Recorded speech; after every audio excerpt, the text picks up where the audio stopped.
Que le Seigneur bénisse son peuple ce matin. Je suis l'apôtre Paul du ministère de l'apôtre des nations pour le royaume des cieux.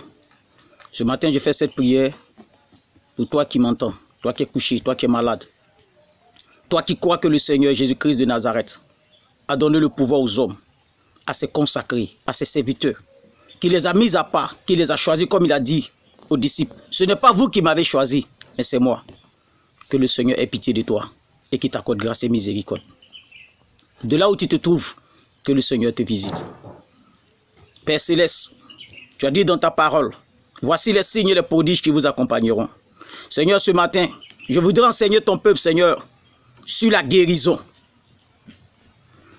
Et je prie, ô roi des gloires, que quiconque croit que tu es le même hier, aujourd'hui, éternellement, Seigneur, que ta main le visite. Alléluia. Ce matin, tu vas prendre ta Bible dans le livre de Nombre 21, le verset 8 à 9. La Bible dit ceci. L'Éternel dit à Moïse, fais-toi un serpent brûlant et place-le sur une pêche.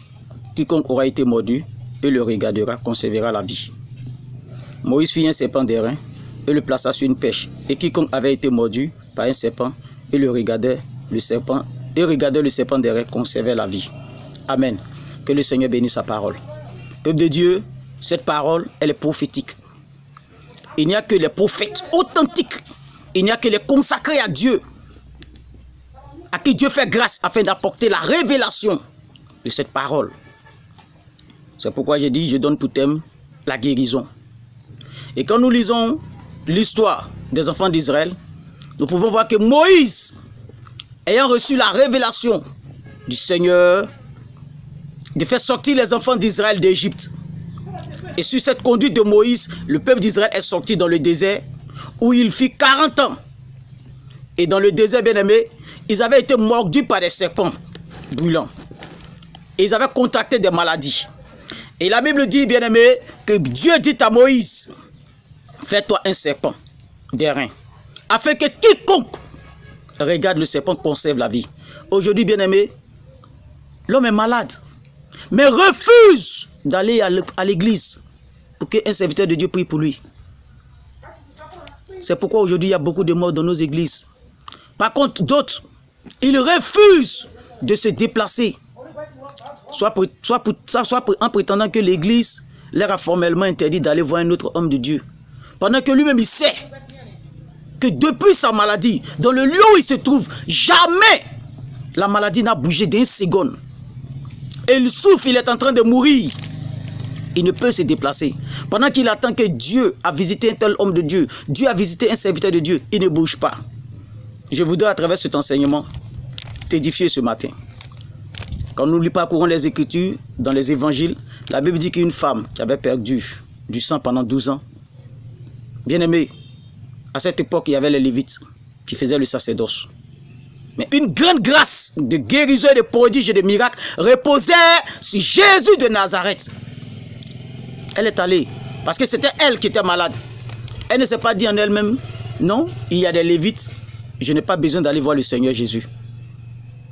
Puisque ce n'était pas les Lévites qui étaient malades, c'était elle qui était malade. Elle est allée, et la Bible dit que le Seigneur l'a guérie. Aujourd'hui, beaucoup de personnes refusent la guérison. Ils sont malades. Ils refusent la guérison. Et cela est dommage. Et les gens meurent. Les gens meurent en longueur de journée. Dans nos églises, les gens sont malades aujourd'hui. Les enfants de Dieu sont les plus malades. Quand on regarde dans l'église, ils sont malades. Et ils refusent de regarder la pêche. Donc le Seigneur a demandé à Moïse de dresser. Ils refusent de sortir de leur maladie. Mais ils mourront.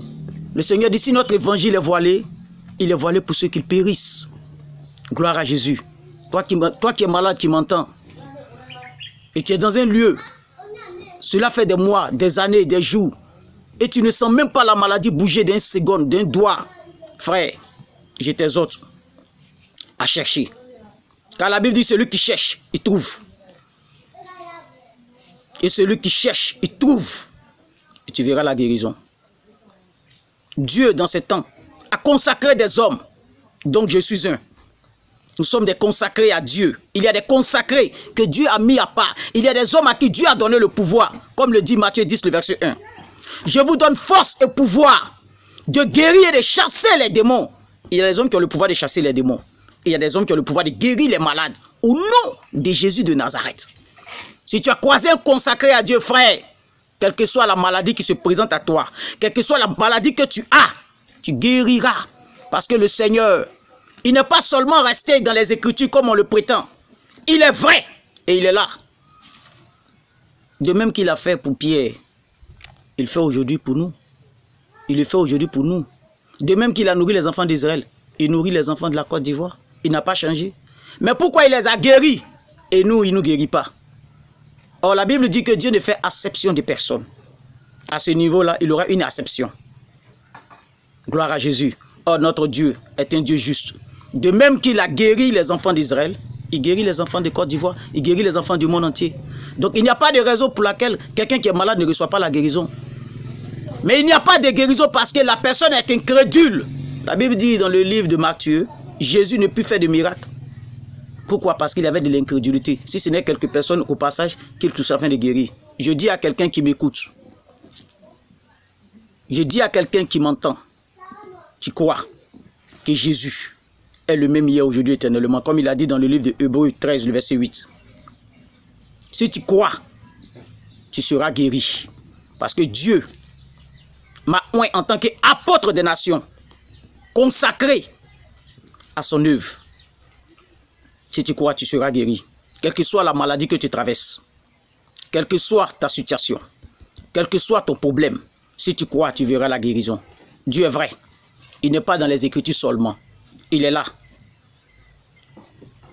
Il est dans sa parole. Il agit à travers sa parole. Quand il dit, il le fait. Il dit, je vous ai choisi. Pierre, Jean, Jacques, on a vu les signes et les prodiges qui les ont accompagnés. Et quand il dit qu'il m'a choisi, il faille qu'aussi les signes m'accompagnent. Il faille qu'aussi les prodiges m'accompagnent. Vous-même jugez-vous-en. Si aujourd'hui, je prie pour quelqu'un qui est malade et qui ne reçoit pas la guérison, est-ce que je pourrais prétendre que le Seigneur est avec moi? Est-ce que ma conscience ne serait pas en train de me gronder? Est-ce que la personne pour laquelle je prie ne serait pas en train de mettre en doute la parole du Seigneur? Si Moïse, après avoir tendu la pêche, le serpent des reins brûlants, et que les enfants d'Israël étaient en train de mourir par les morsures de serpent, le serpent dit de voir Moïse et son Dieu comme des criminels. La Bible dit non. Tous ceux qui ont regardé, tous ceux qui ont fixé le serpent des reins ont été guéris. Je t'exhorte ce matin à croire et à rechercher le Seigneur Jésus. Il est vrai. Il est dans sa parole. Il n'a pas changé. Comme le dit Éphésiens 2, le verset 20. Vous êtes édifiés sur le fondement des prophètes et des apôtres. Il y a des consacrés à Dieu dans cette nation. Dieu a mis des hommes à part. Dieu a consacré des serviteurs. Paul pouvait le dire, je suis le moindre des serviteurs. Mais la grâce de Dieu m'accompagne. Je n'ai été inférieur en aucun autre de ses apôtres. Parce que celui qui a fait de Pierre l'apôtre des circoncis a fait de moi l'apôtre des incirconcis. Celui qui a établi le sacerdoce lévitique m'a aussi établi dans le sacerdoce. Je bénis le nom du Seigneur Jésus-Christ de Nazareth, qui opère et qui continue d'opérer. Et après moi, opérera toujours, parce qu'il est le même hier, aujourd'hui, éternellement. Frère, sœur, le Seigneur est encore là. Tu es malade, tu souffres. On ne peut plus rendre gloire à notre Dieu. La Bible dit dans le livre de Romains, à cause de vous, le nom du Seigneur est blasphémé dans la bouche des païens. Parce qu'aujourd'hui, les chrétiens sont les plus grands malades. On est couché dans l'église. Des maladies de 3 ans, 4 ans. Des crises cardiaques, des crises d'AVC, des hépatites, des cancéreux, des diabétiques. Aujourd'hui, c'est l'église. Vous rentrez dans l'église aujourd'hui, toutes ces maladies-là sont dans les gens dans l'église. Et comment tu peux donner gloire à ton Dieu? Comment tu peux adorer Dieu? Et nous mentons. On vient dans les temples, on vient adorer Dieu, on se ment. Ce n'est pas juste, frère. C'est pourquoi le Seigneur a eu pitié des peuples d'Israël. Il a envoyé Moïse. Le Seigneur vous envoie des consacrés. Il pouvait le dire dans le livre de Matthieu. Vous avez de la connaissance. Quand il veut pleuvoir, vous savez qu'il veut pleuvoir. Aujourd'hui, le peuple de Côte d'Ivoire, les chrétiens de Côte d'Ivoire, les chrétiens du monde entier, ils font semblant. Ils savent lorsqu'un consacré est dans un lieu. Ils savent lorsqu'un serviteur est appelé, approuvé par Dieu. Et ils savent que lorsqu'un serviteur n'est pas approuvé par Dieu, parce qu'il n'y a pas de signes qui l'accompagnent, mais ils sont cachés, ils sont à l'aise dans ces lieux-là. Je dis à quelqu'un, toi qui cherches le Seigneur Jésus, toi qui veux que le Seigneur te visite, le Seigneur m'a oint en tant qu'apôtre des nations, consacré à Jésus de Nazareth. Si tu crois que Dieu a choisi des hommes à qui il a donné le pouvoir de guérir les malades et de chasser les démons, tu seras guéri. Que le Seigneur bénisse sa parole.